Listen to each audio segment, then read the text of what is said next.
Monsieur le président, madame la ministre, mes chers collègues, la réalité nous oblige à dire que l'un de nos derniers fleurons industriels, qu'est EDF, est en danger de mort. Pour tenter de le sauver, la réponse d'Emmanuel Macron s'appelle projet Hercule et repose sur un démantèlement en 3 filiales.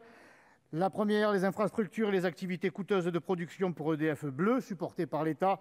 Le deuxième, les activités de distribution rentables pour EDF Vert, ouverts au marché financier.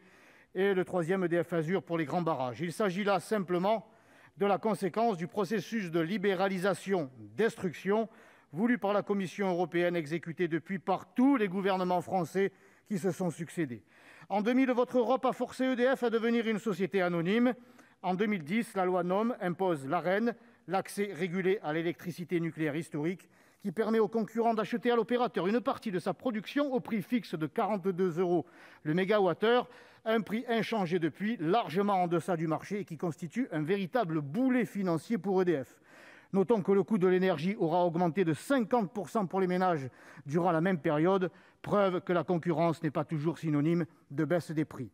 On voudrait aujourd'hui nous imposer la mise en concurrence de nos concessions hydrauliques, alors qu'elles devraient être, au contraire, bénéficier d'une protection prioritaire en restant sous contrôle entier de l'État.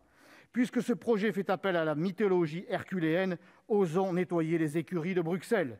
Sortons des traités européens qui nous pénalisent, sortons des logiques masochistes antinationales et antisociales, refusons collectivement de livrer nos capacités énergétiques aux appétits voraces de quelques financiers et reprenons la main. Nous en avons les talents, à nous d'en trouver les moyens.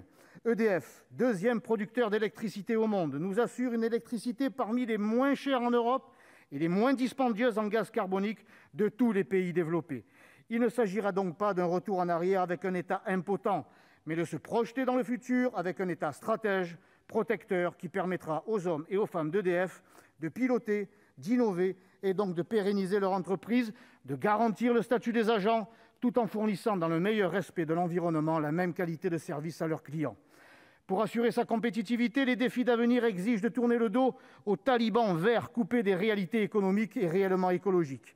L'avenir d'EDF passe par une maîtrise de sa dette, aujourd'hui colossale, 70 milliards d'euros, un investissement considérable, certes près de 200 milliards, mais vital pour la livraison de 30 EPR d'ici 2085, le grand carénage du parc nucléaire, l'innovation dans les nouvelles énergies, la combinaison vertueuse nucléaire-hydraulique et par la suppression de l'Arenh.